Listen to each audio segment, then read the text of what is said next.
hoje, iremos falar aí sobre os dispositivos auxiliares de segurança. Pessoal, o que são os dispositivos auxiliares de segurança? São elementos que vão estar ali aplicados ao pavimento da via, junto a ela ou nos obstáculos próximos, de forma que torne mais eficiente e segura a operação da via. Aí a gente vê os dispositivos do tipo DD. Esses dos tipos DD são os dispositivos delimitadores. O que é que eles fazem? Eles vão delimitar uma área ou regulamentar uma área. Por exemplo, a gente tem a função mais de delimitadora. Como é que eles podem delimitar? Podem ali ser colocados e apostos sobre a via ou sobre uma sinalização já existente para fazer com que os condutores não transitem aqui pelaquela região. Então, eu queria até mostrar para vocês um exemplo disso aqui. A gente tem aqui uma marca de canalização, né? Vocês podem perceber, Railan, tudo ok com a foto, viu? E Jonatas também. A gente pode perceber que tem aqui uma marca de canalização, ela é da cor amarela, o que significa que divide a pista em duplo sentido, né? Tem esse sentido. Aí o que você pode observar além da marca de canalização? Que tem as taxinhas aqui, ó, as famosas tartaruguinhas. Do jeito que elas estão colocadas aqui, está correto. Elas só podem ser colocadas de paralelo com a via. Ou aqui, né, paralelo assim, seguindo o mesmo ritmo e fluxo da via, ou também aqui nas linhas de bordo, né, também paralelo. Elas nunca podem fazer e ser colocadas ou apostas aí como marca transversal, dessa forma como havia aqui em Pedreiras, né? Como a gente tinha ali com frente à farmácia da Rita e em outras regiões das cidades. As taxinhas e estações, elas não podem ser colocadas como marca transversal, fazendo a transversalidade com a via. Isso não é regulamentado aí pelo CONTRAN, né, o nosso Conselho de Trânsito. Então, esses dispositivos do tipo DD, que são dispositivos delimitadores, né, a gente pode também ter aqui como exemplo um balizador, a gente pode ter um cone, uma defesa metálica, um cilindro, né? Então, vamos olhar aqui, ó, um cone. A gente tem uns cones, são dispositivos delimitadores, eles vão delimitar uma área específica onde você não pode tracejar, não pode passar, né, não pode transitar. Então, a gente vai ter também aí uma defesa metálica como exemplo, né? Então, essas defesas metálicas aí são outros tipos e outros exemplos, né, que a gente pode perceber de dispositivos que vão delimitar uma área. E as principais, pessoal, são as taxas, tá? As taxinhas. Eu vou botar aqui. Essas aqui, que são popularmente conhecidas como tartaruguinha, né? Só podem ser colocados paralelo à via, né? Como a gente está vendo aqui. Demarcando aqui, ó, as marcas longitudinais, né? As linhas divisórias da pista. As linhas estão contínuas, foram até colocadas em cima as taxinhas para que os condutores não tendem a ultrapassar, né? Porque já é impossibilitado. Então, são esses tipos aí de delimitadores. Então, eu quero mostrar aqui para vocês.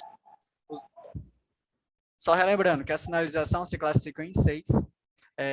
Vertical, dotado pelas placas, né? Regulamentação, advertência e indicação.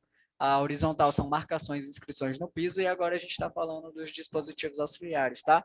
Que vão estar ali colocados junto ao pavimento da via ou obstáculos próximos, conforme ali de tornar mais eficiente e segurança a operação na via. Aí você pode perceber que a gente tem os dispositivos do tipo DSA, que são dispositivos de sinalização de alerta. A gente vai ter aí marcador de perigo, a gente vai ter dispositivos de sinalização de alerta, pode ter marcadores de alinhamento, a gente tem também dispositivos luminosos, né, que compõem o trânsito também. Então, são alguns tipos aí, pessoal, são inúmeros os tipos de dispositivos dessa natureza. Inclusive, eu tenho alguns aqui para mostrar para vocês, que estão aqui. Então, tá aqui, ó. Dispositivos aqui, né, sinalização de alerta. A gente vai ter os dos tipos DL, né, que são os luminosos, né, como trânsito lento, né, ou seja, onde o fluxo aí é de 30 km por hora ou até 34,5 km por hora, desvio a 500 metros. A gente vai ter aí também esses de controle de faixa reversível, que a gente vai conhecer. Temos também os dispositivos do tipo de uso temporário, que é o cone, uma barreira fixa, uma barreira móvel com fita zebra, né, barreira móvel, todos esses são dispositivos, né, todos esses são dispositivos de uso temporário, que vai ser colocado ali para uma finalidade específica e posteriormente vai ser retirado, né. Então, pessoal, voltando aqui, temos aí, né, sendo representado na tela mais uma vez, os dos tipos luminosos, os dos tipos de uso temporário. Então, são vários os tipos, né? A gente vai ter dispositivo de proteção contínua. Esses dispositivos de proteção contínua, a gente vai ter gradeado metálico, gradil rígido, gradil portátil, né? Que vão ali delimitar uma área específica e impossibilitar o trânsito ou simplesmente deixar aquele trânsito apropriado para pedestres ou para algum tipo de veículo específico.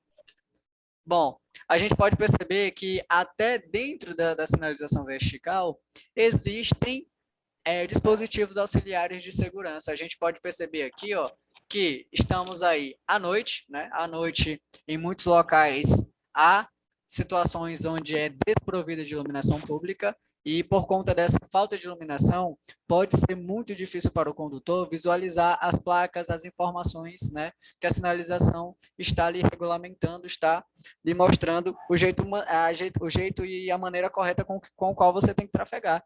Então, você pode perceber que dentro da sinalização vertical dotada das placas, onde essa placa fala velocidade máxima permitida de 60 km por hora, né?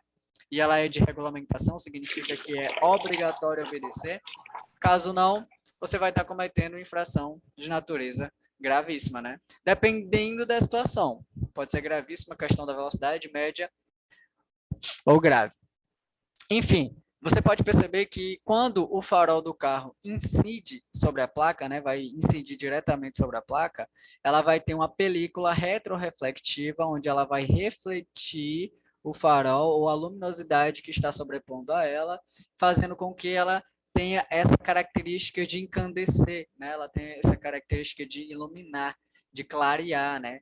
Ficar aí fluorescente. Ou seja, isso facilita a visualização da sinalização para os condutores, principalmente em vias ou rodovias ou estradas onde a iluminação pode ser precária ou totalmente desprovida.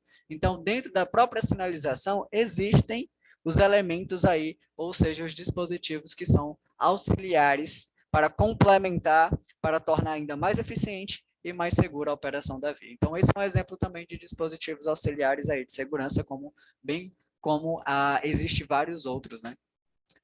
Bom, a gente tem também a sinalização semafórica, tá?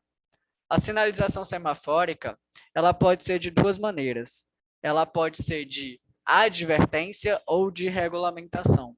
Bom, se ela for de advertência, já tem em mente que ela vai ter a cor característica em amarelo, né? Tranquilamente, cor característica em amarelo. E a de regulamentação vai ter ali as suas três cores clássicas que a gente conhece, dotadas de vermelho, amarela e verde. Então, pessoal, a gente tem que a sinalização semafórica de regulamentação, ela tem a função de efetuar o controle do trânsito, né, de um cruzamento ou de uma seção de via.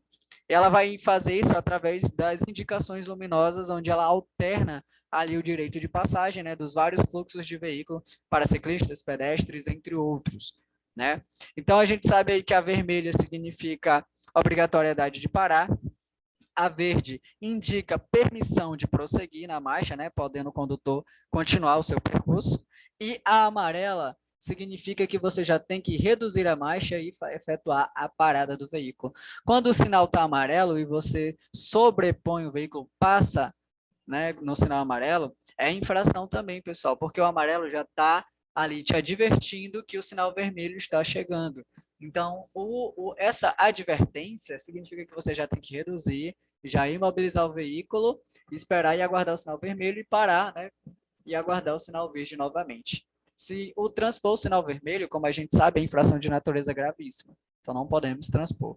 Você só pode ultrapassar ou passar pelo sinal amarelo, no caso, né, da sinalização de regulamentação luminosa, se porventura perceber que ocorre algum risco de você parar, algum tipo de acidente poderia ter acontecido, salvo nessas circunstâncias você pode sim passar, tá bom? Então a gente tem aí a sinalização semafórica também que pode ser dotada de setas, tá? nem sempre vai ser somente essas bolinhas redondas com as cores, né? Pode ser assim com símbolos. E quando houver essas setas, significa que elas são direção controlada, elas vão controlar a direção. E você vai transitar por onde as setas estão apontando, né? Ou seja, essa direção controlada, através desses símbolos, podem estar isolados, eles podem estar integrados um semáforo de 3 ou 2 indicações luminosas controlando a direção. Pode ter semáforos que tem aqui, ó, de um lado só o vermelho e do outro só o verde, só a setinha, separados, ou eles podem estar juntos, né? E aqui a bolinha referente à cor amarela, lá, dessa maneira, como a gente está vendo nessa característica específica. Eles podem ser separados, fica a critério aí de como vai ser feita a engenharia de tráfego ali da sinalização semafórica presente naquela região. Temos também, pessoal, as para pedestres, né? Que é bem tranquilo. Esse tipo de sinal semafórico de regulamentação para pedestres, ele indica aí também na cor vermelha que os pedestres não podem atravessar e através da cor verde indica, né, que o pedestre já pode efetuar a travessia. E a gente pode perceber que na verde é a silhueta, né, de um corpo tendo aquele movimento de andar, e a gente pode perceber que na vermelha é a silhueta ou a mãozinha, né? A mãozinha indicando o paro e a silhueta de uma pessoa totalmente parada. Inclusive, as cores já nos proporcionam essas informações. E tem também, pessoal, as chamadas controle de faixa reversível, né? Que eu tenho que mostrar aqui para vocês. Então, tá aqui, pessoal, ó. Temos aqui a direção controlada, tá? A gente tem o controle de fluxo. Aí a gente tem um controle de acesso específico. Esse controle de acesso específico, você pode perceber que a única diferença do controle de fluxo é que ele não vai ter ali a cor amarela, né? Então, ele vai controlar acessos específicos, que você tem que parar ou prosseguir, né? E a direção controlada é através das 3 cores características, só que dotado das setinhas, né? Indicando. A gente tem também o chamado controle ou faixa reversível, que pode ser separado, ó, ou juntinho, e também tem a direção livre, né, que é somente com a cor verdinha. Pessoal, a gente sabe lá que existe uma ordem de prevalência, né, entre os sinais, a gente conheceu, né? Essa ordem de prevalência é o quê? Do artigo 89 do Código de Trânsito Brasileiro, que diz o seguinte: as ordens do agente de trânsito sobre as normas de circulação e outros sinais, em segundo plano, as indicações do semáforo sobre as demais normas, ou seja, a sinalização semafórica luminosa, ela tem prioridade também sobre a sinalização vertical e horizontal, tá? Elas têm prioridade. E em terceiro plano, a gente sabe que existe lá as indicações dos sinais sobre as demais normas de trânsito. Então, imagina comigo uma seguinte situação, onde eu tenho aqui uma via, aí em cima da via eu tenho uns painéis, né, que vai estar colocado, painelzão, lá em cima, onde nesse painel está dividido aqui, ó. Imagina comigo que o X é uma dessas controles de faixa reversível e a setinha verde dizendo para prosseguir. Aí você percebe que a faixa que divide a pista, ela é assim, ó, dupla contínua, por exemplo, ela é dupla contínua. Eu vou botar de outra cor para ficar mais fácil de ser visualizado. Imagina que é amarelo aqui, dupla contínua. Dupla contínua. Aí o que que acontece? Você está trafegando aqui desse lado aqui, ó, chamar de carrinho A. Você percebe que as marcas longitudinais, elas são seccionadas. Quer dizer que você pode vir para esse lado aqui. Só que você só pode se essa seta também estiver, ó, apontando que pode. No momento que ela ficar um X vermelho, significa, mesmo que aqui seja seccionado, você não pode fazer ali a transposição de faixa, a mudança de faixa. Esse controle de faixa reversível é isso, que ele impossibilita ou possibilita ou não você fazer essas mudanças ou ultrapassagens ali de faixa, tá? Dependendo de como ele se apresenta. Se ele estiver na setinha, bonito, significa que você está regulamentado. Se tiver o X, isso quer dizer que você está trafegando naquela via, mas não pode ultrapassar de jeito nenhum. Mesmo que a sinalização ali, longitudinal, horizontal, que é a linha que divide a pista, esteja dizendo que pode. Por quê? Mesmo ela dizendo que pode, quem tem prioridade sobre esse direito de dizer o que não fazer é a luminosa. A luminosa, ela tem preferência sobre os demais sinais. Então, a gente sabe que em primeiro plano é as ordens do agente sobre as normas de circulação e os outros sinais, depois vem as indicações do semáforo sobre os demais sinais e depois vem as indicações dos sinais sobre as demais normas. Então, esse controle de faixa reversível são dessa maneira aqui, tá? E não esqueçam também a direção livre. Muitas questões de sinalização podem cair situações como essa, e principalmente em questões de normas de circulação e conduta, para saber quem tem a prioridade ali. Pode cair questões contextualizadas dessa maneira. Bom, a sinalização semafórica de advertência é bem tranquilo, né, pessoal? A sinalização de advertência, ela não tem uma característica específica? Tem. Ela tem a finalidade de alertar os usuários da via para condições ali que são potencialmente perigosas à frente. Ela indica a natureza do perigo, né? Ela vai indicar essa natureza do perigo, o que significa que ela tem um caráter de recomendar, de alertar. Então, os condutores têm que tomar bastante cuidado. Então, ela tem a função de advertir sobre a existência de obstáculos, uma situação perigosa, né, onde o condutor ele deve sempre reduzir a velocidade e tem que adotar medidas de precaução compatíveis com a segurança para que ele não possa se envolver em acidente.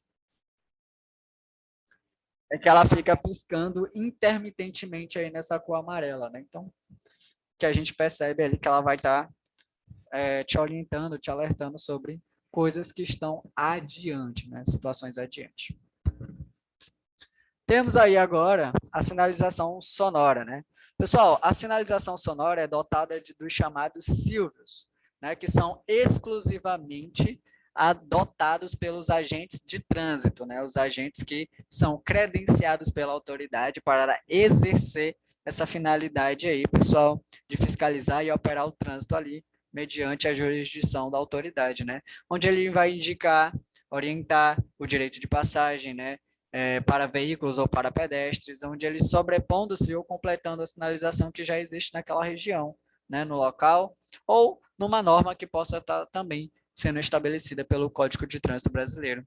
E existe aí uma tabela com os chamados sílvios. Os sílvios nada mais são do que os sons do apito, e dependendo da intensidade, da frequência e de quantos sílvios forem, ele tem aí seus significados, né? As suas mensagens que são passadas para o condutor.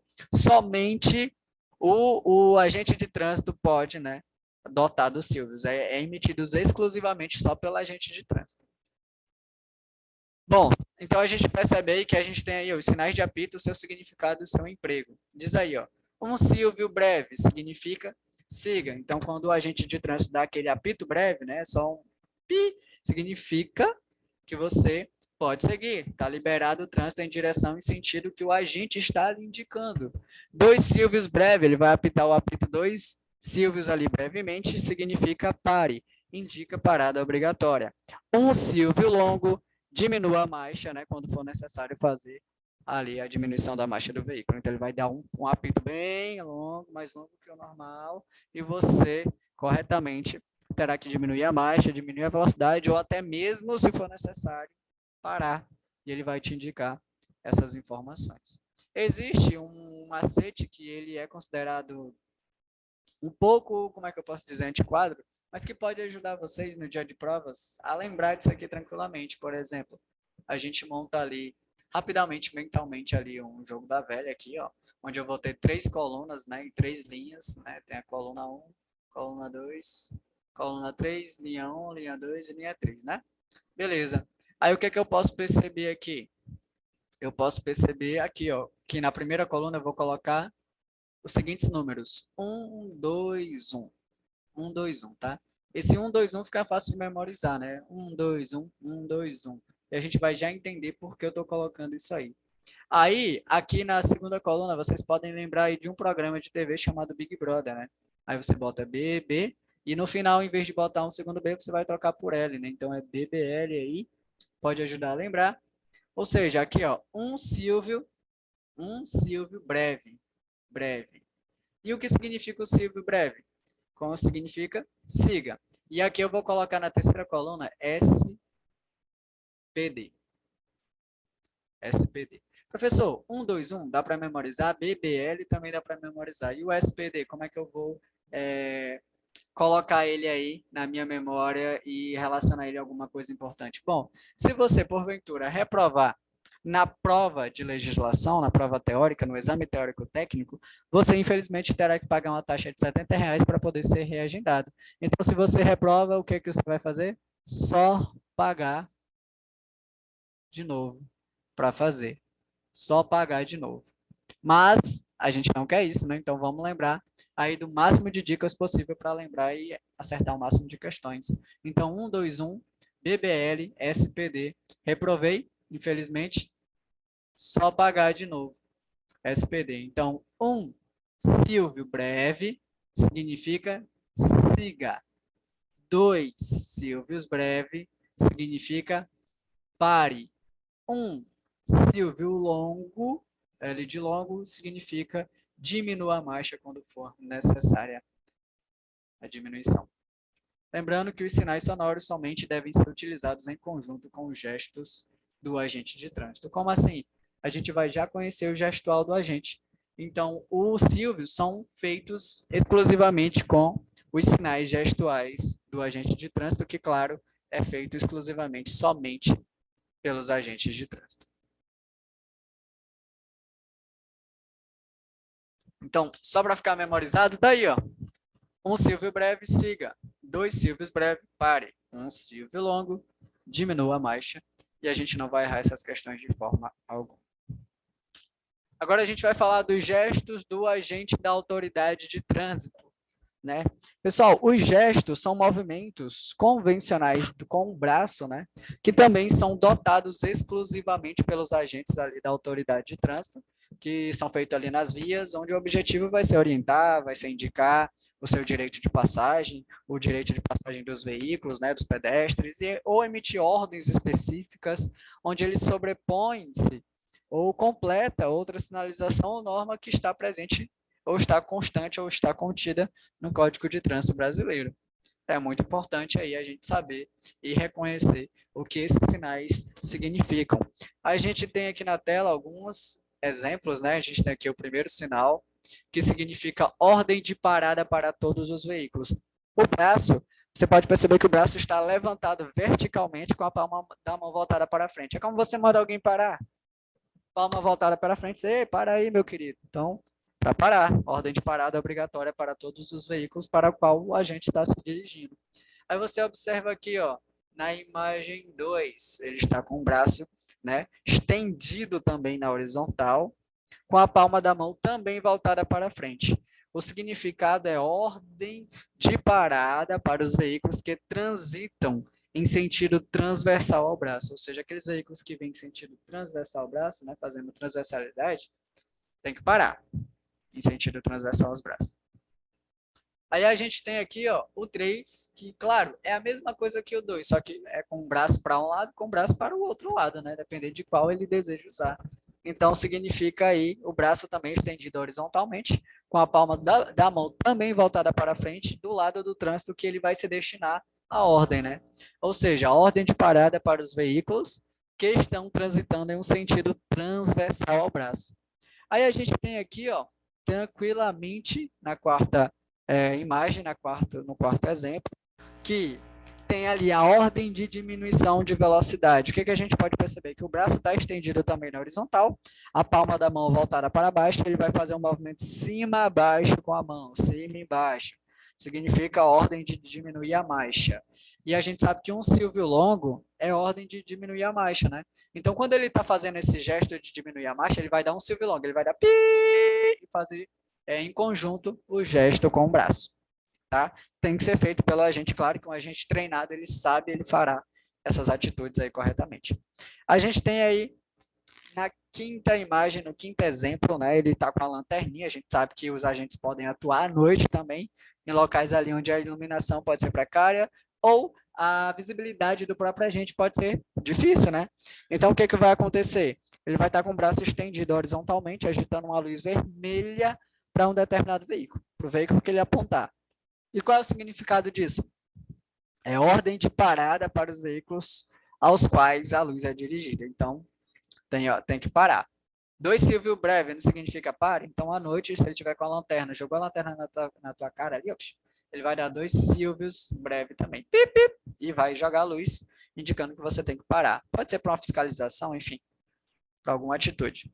E a gente tem aqui o sexto exemplo, que é bem tranquilo também, que é a ordem de seguir. O braço, ele está levantado agora, pessoal, no movimento, né, de antebraço, onde a palma da mão está voltada para trás. A palma da mão está voltada para a sua face, né? Palma da mão. Só que, claro, você faz aquele gesto, né, o movimento de lá e cá, né, chamando alguém, como se você estivesse chamando alguém, é a ordem de seguir, né, o gesto da palma da mão voltada aí para trás. Então, esse, pessoal, são gestuais. Vai cair questões dessa natureza aí, onde vai dar a imagem do agente e perguntar qual a ordem o agente está dando para o condutor, né? Então, lembrando que as ordens do agente de trânsito têm preferência sobre as normas de circulação e outros sinais, né? Relembrando aí. Professor, existe os gestuais também dos condutores, não existe? Existe. Então, a gente percebe aqui os gestos do condutor.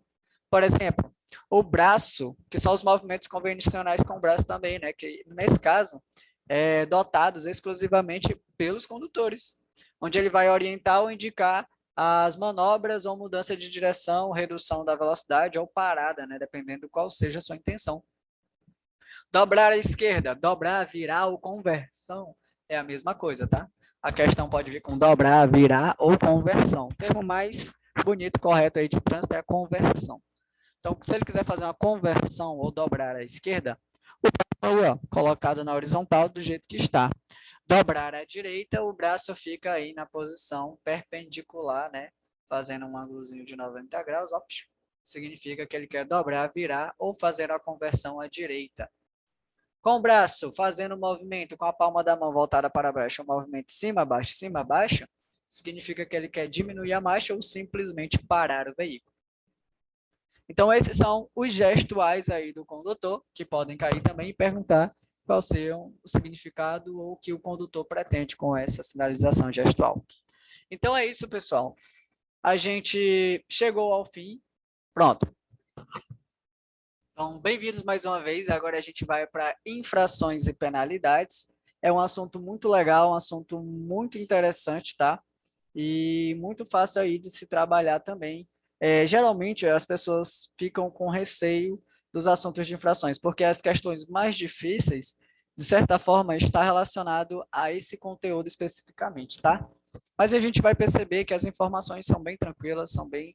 E o slide está bem explicadinho, bem auto-intuitivo, e eu vou passar esse slide para vocês também, caso vocês queiram estudar em casa, claro.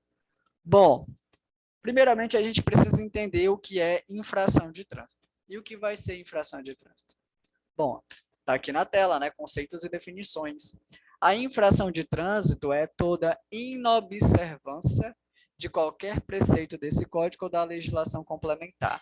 O que isso quer dizer? Que infração é toda inobservância, ou seja, toda desobediência a qualquer norma ou preceito ou resolução que se trata do trânsito, né? Do Código de Trânsito Brasileiro, que é o código, as normas, artigos, resoluções que normatizam o nosso trânsito aí dentro do nosso território nacional, que é feito valer e acontecer todo esse código, todas essas normas, artigos, né, pelo Sistema Nacional de Trânsito. Ou seja, quando você comete ali uma desobediência, você está cometendo, claro, uma infração de trânsito. Então, esse é o conceito de infração. E quando você comete infração, você tem que saber que você vai estar sujeito ao quê? A penalidades. E o que é penalidade? São sanções. Os sanções nada mais são do que punições que são previstas pelo Código de Trânsito Brasileiro, que é aplicado a todos os condutores que vão cometer infração. Aí a gente remete às infrações, geralmente ao quê? O dinheiro indo embora. Por quê? Porque tem as chamadas multinhas, as multas. E as multas, pessoal, é um tipo de penalidade que está sempre inerente à infração, ou seja, sempre vai vir multa para qualquer infração, porque tem infrações que vão trazer mais de uma penalidade. Por exemplo, pode vir multa, pode vir além da multa a suspensão, pode vir a cassação, pode vir frequência obrigatória em curso de reciclagem, dependendo do ato cometido.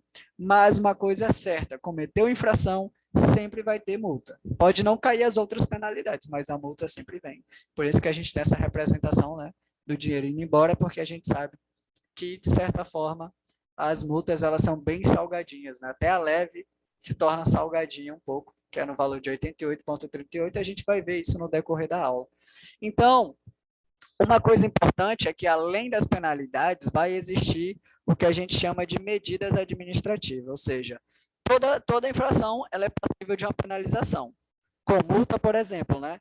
E algumas infrações, além da penalidade, elas têm uma consequência administrativa. E o que são essas consequências administrativas? São atos que são dotados pelos agentes de trânsito, dependendo da ocorrência lá na hora, no local, por exemplo. Você estacionou num local de deficiente, quando você chegou para pegar seu carro, tinha um guardião de trânsito ali te autuando, né? Lavrando você. O que é lavrar? Lavrar é preencher. Ele estava preenchendo aquele famoso bloquinho dele, então ele está lavrando do ato acontecido. Então, aquilo que ele está fazendo é um auto de infração de trânsito. Ele vai lavrar você e, posteriormente, ele vai ali, naquele instante, aplicar alguma medida administrativa. Ele pode chamar o guincho e remover o teu veículo do local, porque você está estacionado em local inapropriado. Então, gera uma remoção, e essa remoção é uma medida administrativa. Você estacionar na frente de um hidrante, por exemplo, pode ser gerada a remoção. Você transitou sem o cinto de segurança, ele vai te reter e pedir para você colocar o cinto, ou seja, isso são medidas administrativas que dependem da ocorrência ali na hora, e o objetivo é o quê? Impedir que o condutor continue dirigindo em condições irregulares. Só que uma coisa importante, pessoal, quem fica à mercê da responsabilidade pelas infrações? A gente tem 4 tipos de situações que se remete à responsabilidade de infrações, tá? As primeiras 2 são as mais importantes que a gente vai ver e são as que mais caem. As outras 2 que eu vou apresentar são totalmente possíveis cair, mas uma porcentagem muito baixa, só que eu trago aqui também como informação relevante que talvez possa cair. Mas, geralmente, não vejo caindo sendo mencionado. Então, a pergunta é, responsabilidade pela infração. Quem é que tem responsabilidade sobre a infração? Primeiramente, o proprietário do veículo. Pessoal, quando é que o proprietário do veículo tem responsabilidade? E qual é a responsabilidade dele? Bom, o proprietário, ele tem responsabilidade pelo valor pecuniário. E o que é o valor pecuniário? Pecuniário é um valor em espécie, né? É o valor em dinheiro. Então, o proprietário ele é responsável por pagar as multas. Então, o proprietário ele é responsável pela parte pecuniária. E a parte pecuniária, esse termo vai cair, tá? Pecuniária, significa que ele é responsável por pagar as multas. Professor, o condutor nem sempre é o mesmo proprietário. Imagina uma situação, Marcos, situação hipotética, emprestou seu carro para Maria. O que aconteceu? Maria dirigindo seu carro, Maria era habilitada normalmente, estava dirigindo seu carro, só que o carro está no nome de Marcos. Maria, falando ao telefone, transpôs ali o sinal vermelho porque não prestou atenção. Um agente de trânsito parou ela e autuou ela tanto pela infração gravíssima falando ao telefone, tanto quanto pela infração gravíssima por ter ultrapassado o sinal. Maria, como condutor do veículo, vai responder pelo quê? Vai responder pelas ações. Então, a pontuação referente àquela infração vai para Maria. Só que a multa que vai ser expedida posteriormente pela autoridade de trânsito, que vai chegar lá no seu endereço ou no seu endereço eletrônico, você vai ser notificado, inclusive você tem o direito de ser notificado no prazo de 30 dias. Quando for notificado e quando receber, quem vai receber essa multa é o Marcos. Porque o carro está registrado no nome de quem? Do Marcos. E o CRV, que que está constando lá o endereço, todas as informações do veículo, da placa, do chassi e do proprietário, é do Marcos. Então, o Marcos ele é responsável por pagar o valor pecuniário, que nada mais é do que o valor em dinheiro. Então, Marcos se encontra aqui nessa situação. Ó. Por isso que é importante você ter responsabilidade para quem vai emprestar seu veículo. Ou você se emprestou para Maria. Maria é muito sua amiga, é claro que Maria vai pagar para você ou ressarcir você do dinheiro. Mas se for uma pessoa irresponsável, ela responde ali pelas ações e você, como proprietário, vai pagar pela multa. Por quê? Porque nem sempre o condutor é o mesmo proprietário do veículo, não é verdade? A gente pega um veículo emprestado, a gente dirige um veículo que não está no nosso nome. Se não é nosso nome, a gente está como condutor, claro, vai responder pelas ações que a gente comete, porém, a multa vai para o proprietário. Então, o proprietário é responsável pela parte pecuniária. Tranquilo demais. E o condutor, pessoal? O condutor, ele é responsável pelo quê? Pelas ações que ele vai cometer, que nem a Maria. A Maria estava lá no trânsito, aí atropelou alguém. A Maria que vai responder por isso. Maria que se resolva com essa situação aí. Só que a multa que Maria cometeu, que ela foi autuada, que vai passar por todo um processo administrativo, vai para você, Marcos. Então, Marcos é responsável pelo dinheiro para pagar a multa, a parte pecuniária, e o condutor é responsável pelas ações cometidas no trânsito. Pelas ações, tá? Então, tudo que ele fizer de errado, ele responde pelas ações. Inclusive, Maria recebeu 14 pontos na carteira. 7 pontos por ultrapassar o sinal vermelho e 7 pontos por estar dirigindo falando ao telefone. Que são duas infrações de natureza gravíssima, ou seja, 293,47 de uma e, claro, mais 293,47 da outra, totalizando aí essa soma que vai dar um valor específico. Então é isso, pessoal. Proprietário responsável pela parte pecuniária, condutor responsável pelas ações. Bom, esses são os dois que vão, de fato, cair. Antes de eu falar dos outros dois, pessoal, uma licença para verificar se teve alerta de falta aleatória aqui, só um momento. A gente conheceu o proprietário, conheceu sobre o condutor. Aí tem mais dois aqui, pessoal, que dificilmente cai, mas é bom trazer, né? Porque vai que essas questões são abordadas. Geralmente não são, mas se forem, a gente vai estar sempre esperto aí. Então vamos lá, ó. O embarcador. Quando é que um embarcador é responsável pelas infrações, segundo o artigo 257 do Código de Trânsito Brasileiro? Bom, o embarcador, ele é responsável quando houver um único remetente. O que significa isso? Ou seja, quando a carga que estiver em cima do veículo for de um único embarcador. Ou seja, eu estou levando uma carga que é de responsabilidade de um único embarcador. Só tem um remetente. É só de um remetente. Então, nesse caso, quem é responsabilizado? O embarcador. Ele que vai ser responsabilizado. E quando o transportador leva a responsabilidade pela infração, quem está transportando essa carga? Bom, o transportador será o principal responsável quando houver na carga ali mais de um remetente, se tiver mais de um embarcador. A partir do momento que já tem dois embarcadores responsáveis pela carga, o transportador, por qualquer infração cometida, qualquer situação relacionada à carga, qualquer tipo de inobservância ao preceito das normas relacionadas à situação que ele se encontra, é de responsabilidade dele. E o embarcador é quando houver só um remetente. Só um remetente. E tem uma situação quando ambos respondem juntos. Ambos respondem juntos. Quando é que ambos serão penalizados? Quando o peso da carga, que vai estar declarado na nota fiscal, for maior que o permitido para o veículo. Ou seja, eu estou lá com o meu caminhãozinho, eu estou levando uma carga, tem mais de um remetente também, tranquilo. Eu estou levando, eu parei no local, passei por uma fiscalização, perceberam que a carga que eu estou levando excedeu o PBT. O que é o PBT? O peso bruto total máximo permitido por veículo ali no caso. Quando ultrapassou, tanto o embarcador quanto o transportador vão ser responsabilizados. E o veículo vai passar por uma medida administrativa que é o chamado transbordo do excesso de carga, que consiste em tirar aquela carga ou reter aquela carga, né, que está excedendo o PBT. Se o veículo quiser prosseguir, ele tem que, claro, passar pelo transbordo.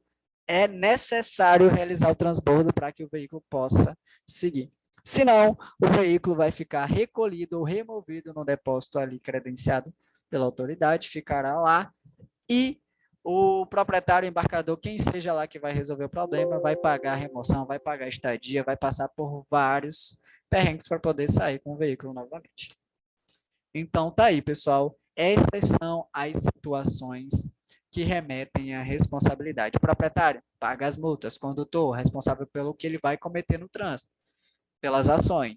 Embarcador, quando tiver um único remetente, né, a carga em cima estiver de um único remetente, transportador, se houver mais de um remetente, são mais de um, ou seja, de dois, três, enfim, em diante, e ambos quando a carga que estiver em cima ultrapassar o peso bruto total máximo permitido pelo veículo, tá? Bom, antes de dar continuidade, bom, vamos lá, pessoal. Bom, dando continuidade, né, a gente viu aí quem remete à responsabilidade pelas infrações, agora a gente vai falar sobre o chamado auto de infração de trânsito, que é o chamado AIT. Esse auto de infração de trânsito, pessoal, é o agentezinho, né, com o cardeninho dele específico ali, ó, lavrando ali os infratores lá no exercício de sua atividade. Então, quando ocorre infração, que está prevista no Código de Trânsito Brasileiro, será lavrado, né? Lavrar nada mais é do que preencher. Vai ser lavrado o auto de infração de trânsito, ou seja, ele vai preencher esse bloquinho aqui, ó, né? Ele vai preencher, no qual constará algumas informações altamente pertinentes. Que informações são essas? Por exemplo, a gente tem aqui, ó, em primeiro plano, a tipificação da infração cometida. E o que seria essa tipificação da infração cometida? Seria a natureza da infração. Se ela foi leve, se ela foi média, se ela foi grave ou se ela foi gravíssima. E também, além de saber a natureza, saber qual foi a causa. Por exemplo, uma infração leve, buzinar sem necessidade ali, né? No horário onde a regulamentação não permitia, você buzinou, no momento que não poderia, né? O horário, por exemplo, compreendido das 22 às 6 horas, ou quando a regulamentação não estava permitindo, né? Aquele excesso de buzina. É uma infração de natureza leve. Então, ele vai colocar lá o que foi, excesso de buzina. Então, ele está colocando, além da natureza, a tipificação. Uma infração média, por exemplo, você passou na poça d'água e essa água acabou sendo arremessada, esses detritos, água, enfim, nos pedestres. A infração média também. Então, ele vai colocar o que foi que aconteceu. Então, ele coloca a tipificação cometida, é obrigatório ele colocar essa informação. Ele vai colocar também, obrigatoriamente, lavrar lá o local, a data e hora do cometimento da infração. Ele vai colocar local, data e hora do cometimento de infração. Isso aqui tem que ser colocado. Se ele não colocar isso aqui, o auto de infração dele é considerado insubsistente, ou seja, vai ser indeferido aí, arquivado esse auto de infração. Significa que o condutor que foi autuado nem vai sofrer nenhuma consequência, porque o auto de infração está incorreto. Inclusive, pode acontecer muitos autos de infração incorretos desse jeito, os condutores podem estar recorrendo à JARE, né, para ver se está tudo certo, porque a JARE pode ali solicitar todas as provas, documentos, enfim, para julgar, né, esses recursos que são interpostos pelo condutor infrator. Bom, local, data e hora do cometimento de infração. Ele vai colocar também o quê? A identificação do veículo. Aí, quanto à identificação, pode ser a placa, pode ser a marca do veículo ou a espécie. Fica a critério, marca, placa ou espécie. Não precisa colocar as três coisas. Algum tipo de identificação do veículo. Geralmente é colocado, claro, a placa do veículo. Temos também a identificação da autoridade ou do agente autuador ou equipamento fiscalizador. Por exemplo, se for a autoridade de trânsito que estava fiscalizando, coloca as informações dela, né, a identificação dele. Se foi o agente que estava lá, lembrando que o agente de trânsito, a polícia militar, quem está fiscalizando no trânsito, eles não são autoridades, eles são agentes da autoridade, eles trabalham para a autoridade. A autoridade, pessoal, é o dirigente máximo do Detran, ou seja, o diretor do Detran, ou pessoa de cargo superior. Então, a gente tem aí, ó, o agente autuador vai colocar as informações dele, ou um radar, um equipamento, um pardal que realizou o equipamento lá, a fiscalização, na verdade, esse tipo de equipamento, vai colocar lá os dados e informações desse modelo, desse tipo também, no auto de infração de trânsito. A gente tem aí, ó, o prontuário ou assinatura do condutor. Bom, o prontuário e a assinatura é só se for possível, não é obrigatório.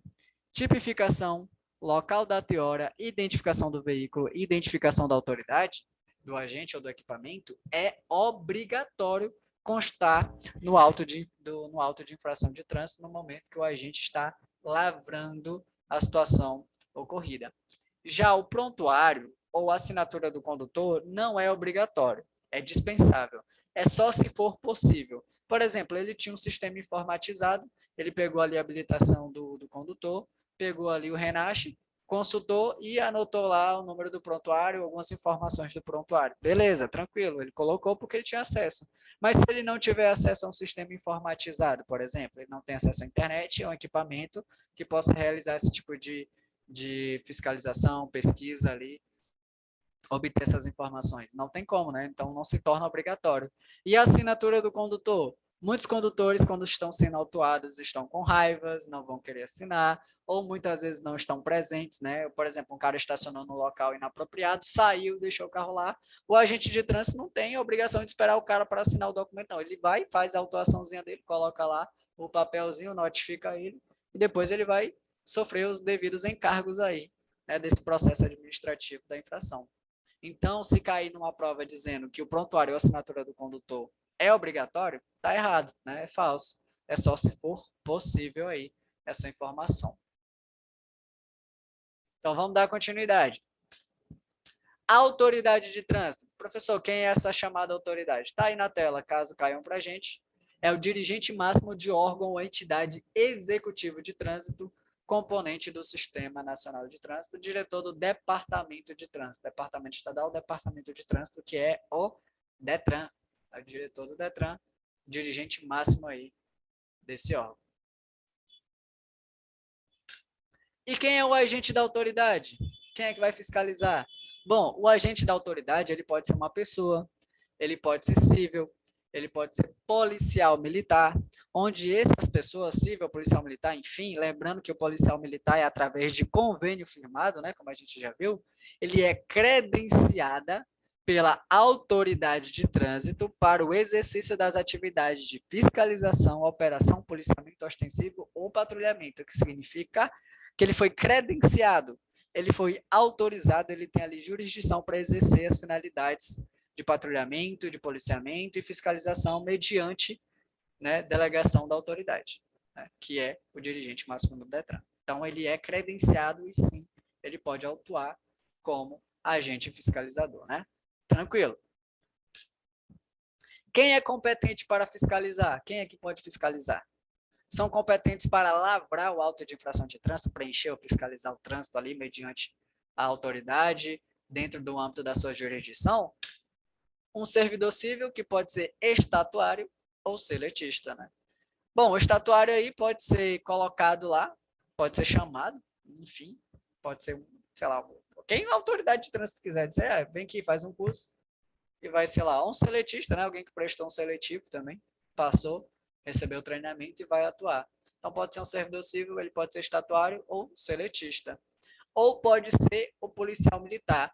Lembrando, pessoal, que o policial militar, ele é credenciado pela autoridade de trânsito através de convênio firmado. Lembrando o seguinte, o policial militar, ele já exerce as suas funções normalmente. Mas quando é que eles podem operar o trânsito? Quando eles são credenciados pela autoridade.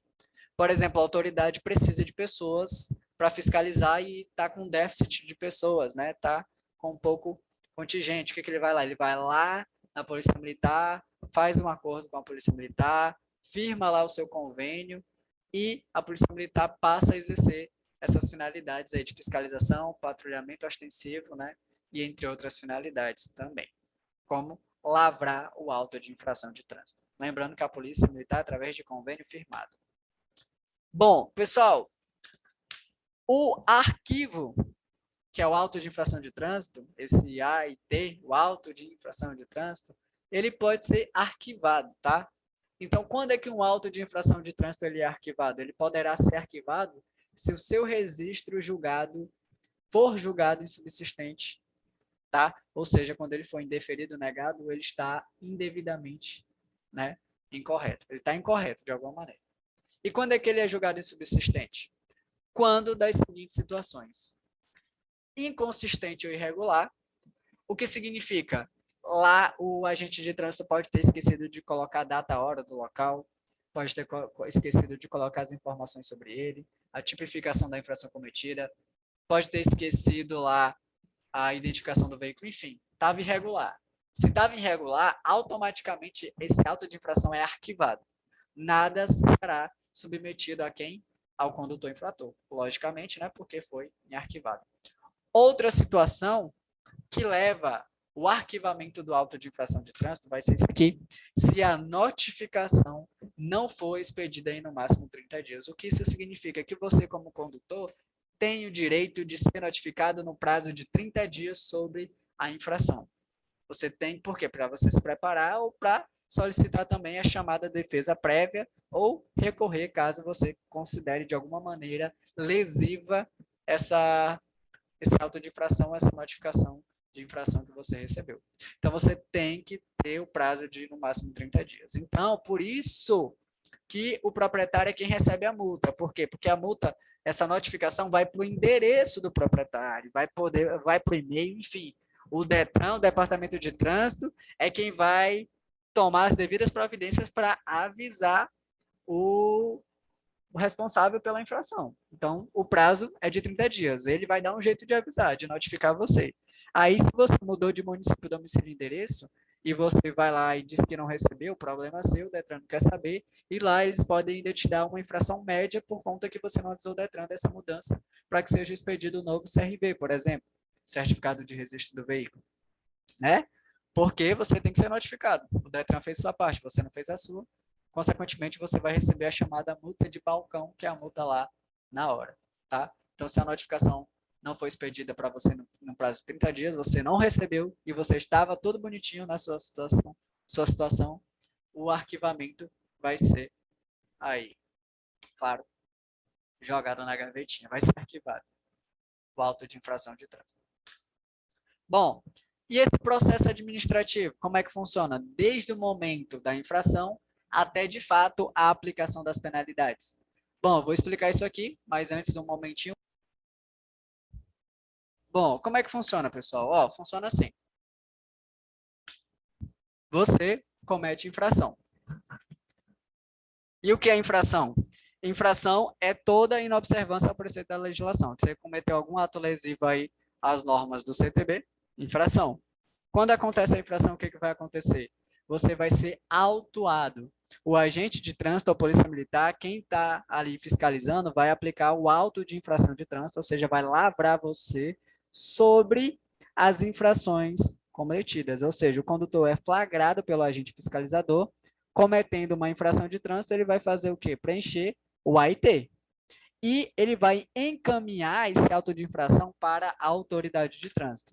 Então, quando ele encaminha esse auto de infração para a autoridade de trânsito, tudo isso vai passar por uma análise de consistência, né? Vai ver se está ok. Se não tiver consistente, né? E a notificação não foi emitida no prazo de 30 dias, né? Significa que você não será responsabilizado, né? Vai ser arquivada, como a gente sabe. Vai passar por análise de consistência, não foi considerado inconsistente, irregular de alguma forma, ou não foi notificado no prazo de 30 dias, arquivado, né? Arquivado. Mas, se, consequentemente, passou na análise, vai ser expedido o quê? A notificação, né? Ou seja, vai notificar, a gente sabe que o prazo é de 30 dias, tá tudo ok, foi notificado. Quando foi notificado, você tem 30 dias para apresentar o condutor infrator. Ou seja, a autoridade vai analisar o auto de infração, se for consistente, caso sim, notifica em 30 dias o infrator para que ele possa se defender no processo ou apresentar o condutor, ambos com prazo de 30 dias. Ou seja, apresentar o condutor infrator, quando você não é o mesmo condutor infrator, né?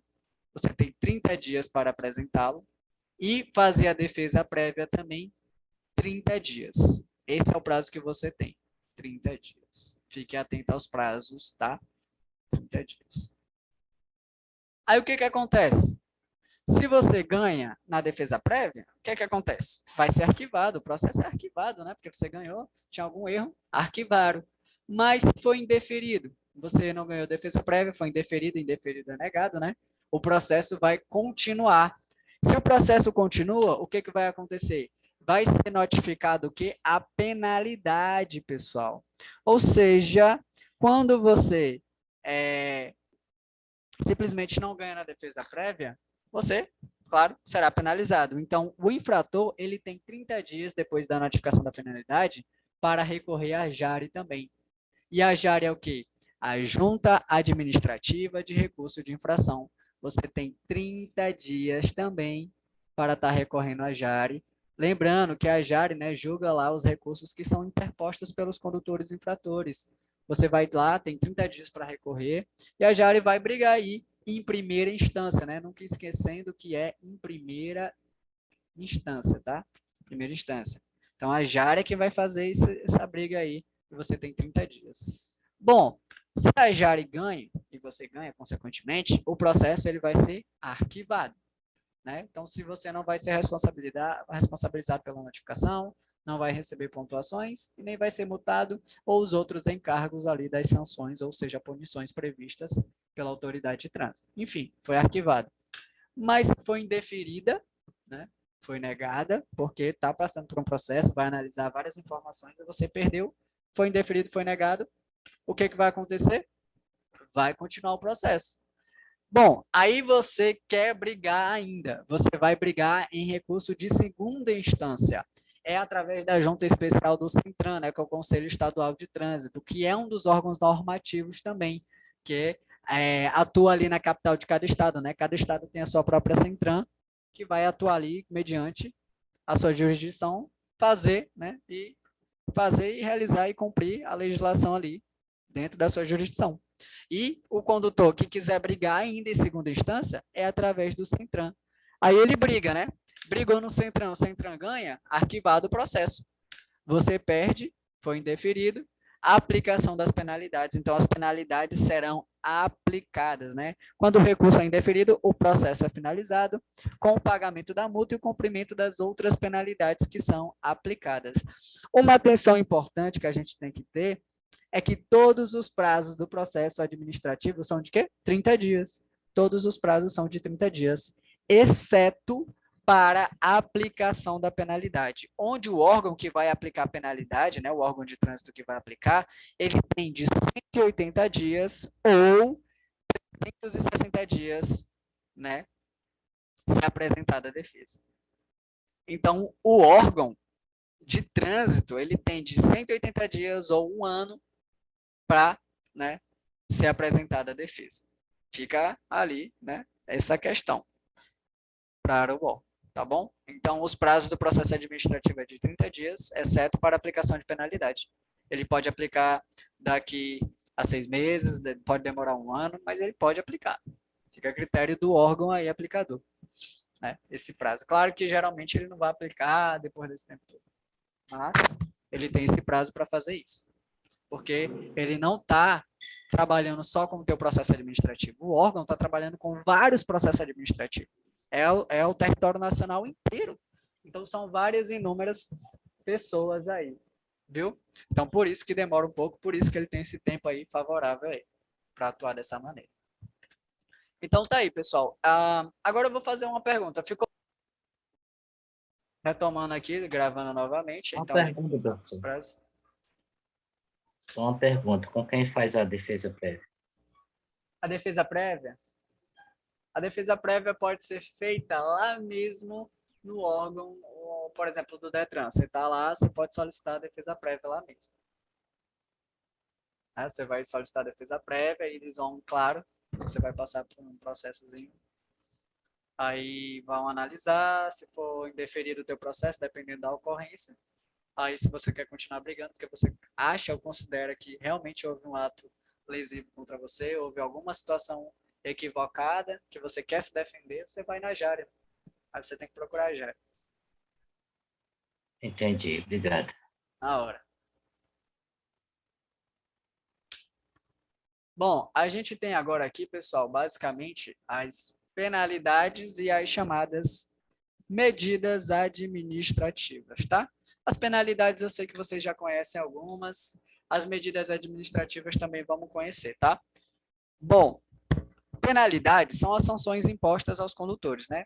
A gente vai conhecer algumas delas aqui agora nesse momento. Primeiro tem a advertência por escrito. Bom, e o que é advertência por escrito? Essa advertência por escrito, pessoal, acontece quando o condutor, no período de 1 ano, no período de 12 meses, comete infração leve ou média, não as duas juntas. Por exemplo, eu estou habilitado, né? Por exemplo, esse ano de 2022, esquece os anos anteriores, nesse ano agora está valendo. A primeira infração que eu cometi foi uma média, por exemplo, foi a primeira. Aí o que vai acontecer? Em vez de eu receber a multa propriamente dita, né, e as pontuações, o que vai acontecer? Eu vou receber somente uma advertência, onde essa advertência ela substitui o valor pecuniário, que é o valor em dinheiro da multa. Ela tem a finalidade de ser educativa, tá? Ela vai te advertir, ó, condutor, você cometeu aqui uma infração média, né? Vamos ter cuidado, vamos tentar aí manter o padrão adequado na hora de direção para que você não seja, né, submetido a infrações e outras ocorrências aí. Então, ele está te advertindo, te educando ali. Então, quando é que a advertência por escrito cai? Quando você, no período de 1 ano, comete ali infração leve ou média. Se você cometeu média e depois cometeu leve, você vai responder, pronto, já era, vai ter que responder pela próxima que você cometeu. Ou é uma ou outra, ou leve ou média no período de 1 ano. Uma das duas e não as duas juntas simultaneamente. Cometeu uma, no período de 1 ano, advertência. Ou a outra também, somente advertência, tá?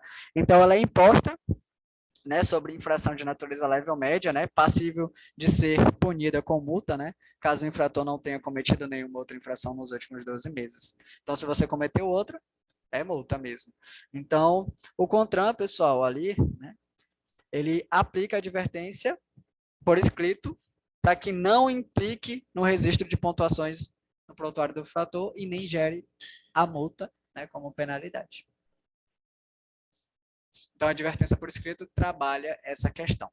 Antigamente, antes da lei de número 14.071, a advertência por escrito tinha que ser solicitada pelos condutores infratores. Por exemplo, você cometeu uma infração média, primeira vez no ano, cometeu uma média, você tinha que ir lá no departamento de trânsito, no órgão, na Ciretran, enfim, no órgão de trânsito e solicitar a advertência. Então, para quem não tinha esse conhecimento, acabava perdendo, né, a advertência ali para substituir o valor pecuniário. Agora, hoje, é automático. Automaticamente já é para receber a advertência somente, e não a multa em si, tá? A gente tem outra penalidade, que é a multa. Pessoal, só da multa vai ter muita informação. Da multa eu vou deixar para falar com mais ênfase lá na parte de multa, que eu vou falar tudo o que é preciso saber sobre ela.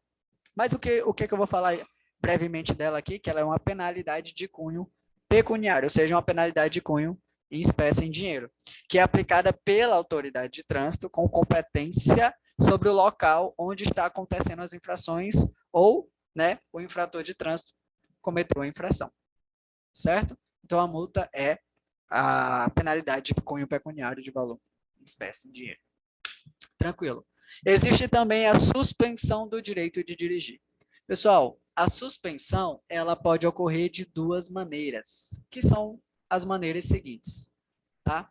Pode acontecer por pontos na carteira, é os chamados pontos na carteira, que a gente chama, né? Pontos ali na CNH. CNH significa que é definitiva, tá? Para você ser suspenso por pontos, significa que é da definitiva, tá? Se você cometer uma infração grave, gravíssima, ou for reincidente em média na PPD, acabou, né? A tua PPD vai ser cassada. Tristemente, ela é cassada. Então, você só pode ter o luxo de pegar pontos, esses pontos acumular, né? O luxo que eu falo, o privilégio dela não ser cassada quando já está com a definitiva. Então, na definitiva, você pode ser suspenso por pontos ou pode pegar o que a gente chama de suspensão direta. O que é a suspensão direta? É quando você, por exemplo, dirige embriagado, você foi pego dirigindo alcoolizado. Dirigir alcoolizado, pessoal, além de ser crime de trânsito, é infração de natureza gravíssima, com o seu respectivo fator agravante em 10 vezes, você vai pagar R$ 2.943,70, né? Não, R$ 2.934,70 de multa, e ainda vai ser suspenso diretamente, independentemente se você tinha ou não pontos na sua carteira, independentemente se você nunca tivesse cometido nada de infração. Já pega a suspensão direta, como o próprio nome já diz, pela gravidade da situação. Por exemplo, recusar-se ao teste de alcoomelia também, que é o chamado bafômetro, entre outros testes, que vão identificar, por exemplo, substâncias de psicoativa, também é infração de natureza gravíssima que leva à suspensão do direito de dirigir. Outra, disputar corrida, racha, essas competições automobilísticas sem prévia autoridade ou sem sem a prévia autorização da autoridade de trânsito, por exemplo, também. É uma infração de natureza gravíssima, com fator agravante em 10 vezes, que também leva à suspensão direta. Ou seja, geralmente, infrações que levam fator agravante de 5 a 10 vezes para mais, geram suspensão direta do direito de dirigir, que geralmente é dada por 1 ano, tá? Então, fica a critério. Independente se você tinha ou não pontos. Independente se for a primeira infração, mas se for aquela específica, já era, vai ser suspenso. E o suspensão, geralmente, que é aplicada pela autoridade de trânsito, ela geralmente é em torno de 1 ano. Geralmente é em torno de 1 ano. A gente vai conhecer o prazo máximo mínimo dela e também com reincidência, tá? Bom, o condutor, pessoal, ele também pode ser suspenso por pontos.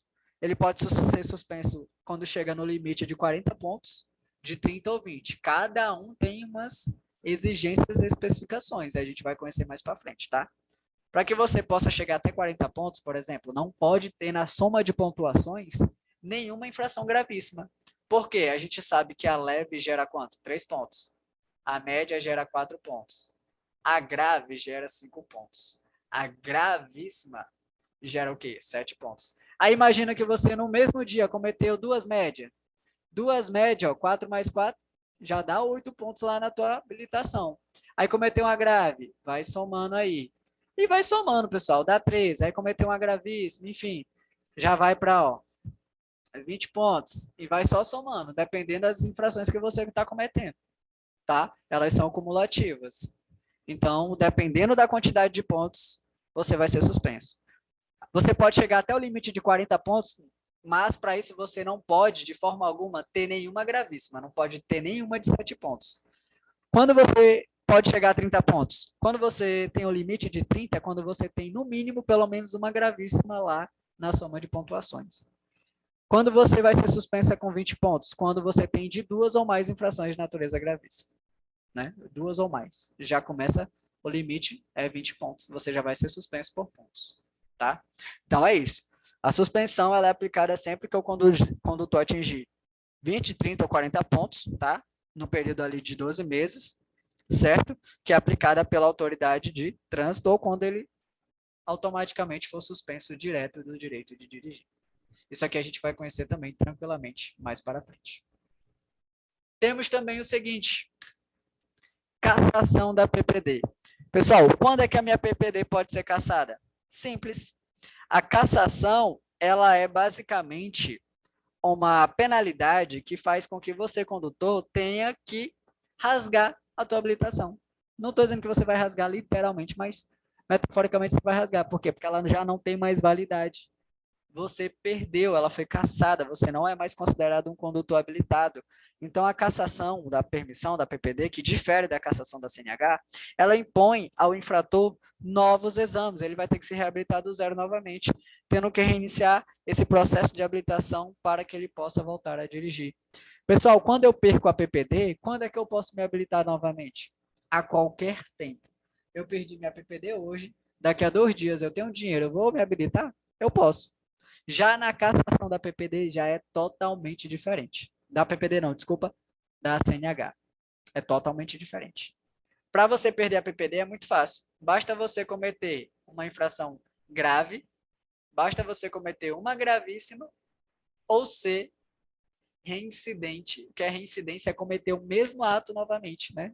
Ser reincidente naquilo, cometer de novo o mesmo ato. Reincidente é infração média. Isso aqui, ó, faz você perder a sua PPD. Então, fique atentos aí quando vocês receberem a provisória. A cassação da CNH. Agora, para perder a CNH, pessoal, tem que ser muito irresponsável mesmo. Tem que cometer delitos de trânsito bastante sérios. Como, por exemplo, a cassação da CNH, ela é um ato praticado pela autoridade de trânsito, onde ela vai tornar sem efeito ou anular o direito do condutor de dirigir veículo após a decisão já ser fundamentada por ele. Ou seja, ele vai impor aos infratores novos exames, tendo que reiniciar o processo novamente. Só que para ele poder reiniciar o processo novamente, ele só vai poder depois de 2 anos. Depois de 2 anos. Se a CNH é cassada, ele só vai poder se reabilitar depois de 2 anos. Olha como é sério as questões. Então, a gente vai ver todas essas informações aí tranquila nos slides. Já estou adiantando algumas. Existe também o que a gente chama de frequência obrigatória em curso de reciclagem. A frequência obrigatória em curso de reciclagem, ela é uma penalidade de efeito educativo. Ela visa educar ou reeducar um condutor infrator. Por exemplo, um condutor que foi suspenso. Ele foi suspenso. Ele pode ser colocado para fazer o curso de frequência obrigatória em reciclagem também, onde ele vai passar por um curso de direção defensiva, um curso de legislação. É tipo um curso teórico que a gente está vendo aqui, com a finalidade de reeducar ele, né? Reeducar para que ele possa, né, voltar para o trânsito aí e dirigir com mais tranquilidade e segurança. Por exemplo, suspenso, ele dirigir imprimindo velocidade excessiva ou imprimindo risco para os outros condutores ou pedestres, enfim. Situações dessa natureza fazem com que a pessoa possa ser submetida à frequência em curso de reciclagem, né, que é uma finalidade ali de reeducar. Bom, essas são as penalidades. Se tem as penalidades, existem as medidas administrativas. Como eu já falei, pessoal, a medida administrativa, ela depende da ocorrência, ela depende da situação que acontece lá na hora, tá? Como eu já falei, se você estacionou errado, o agente de trânsito vai falar com você e vai te autuar. Além de te autuar pela infração, ele vai usar as medidas que for para que você não fique dirigindo de maneira irregular, dirigindo em condições irregulares. Por exemplo, teu farol está queimado. Ele vai te parar, ele vai dizer, só sai daqui quando resolver essa questão do farol. Enquanto tu não resolver, tu não sai. Isso é chamado de retenção. O veículo fica retido. Se você pode sanar o problema, aí você vai ser liberado. Agora, não conseguiu sanar, aí ele vai ter que remover o carro dali. Ele não vai deixar tu transitar o carro com o farol apagado, por exemplo. Não pode. Então, é uma situação dessa natureza. Depende também do agente, né? Então, quais são as medidas administrativas que existem? Existe retenção do veículo, existe remoção do veículo, existe recolhimento da habilitação, existe recolhimento da documentação do veículo, né, que é o CRLV, que vai ser recolhido, né? O CRLV. O documento da habilitação pode ser PPD, ACC ou CNH, né? O documento que você tiver sobre você, condutor. Tem também, ó, recolhimento de animais. A gente sabe que isso aqui fica a cargo da prefeitura, geralmente, né? Agora, o que você está percebendo? Todas as medidas administrativas, sua grande maioria começa com que letra? R. Ó, R. Então, tem questões que perguntam uma situação e ele quer saber se é medida administrativa ou penalidade. Então, o macete é, tudo que começa com a letra R ou letra T é medida administrativa. Tudo que começar com a letra R ou letra T é medida administrativa e assim a gente pode separar o que é medida administrativa de penalidade. Vamos conhecer aí, ó. A gente tem o transbordo do excesso de carga, que por coincidência é a única medida administrativa que tem e começa e inicia com a letra T.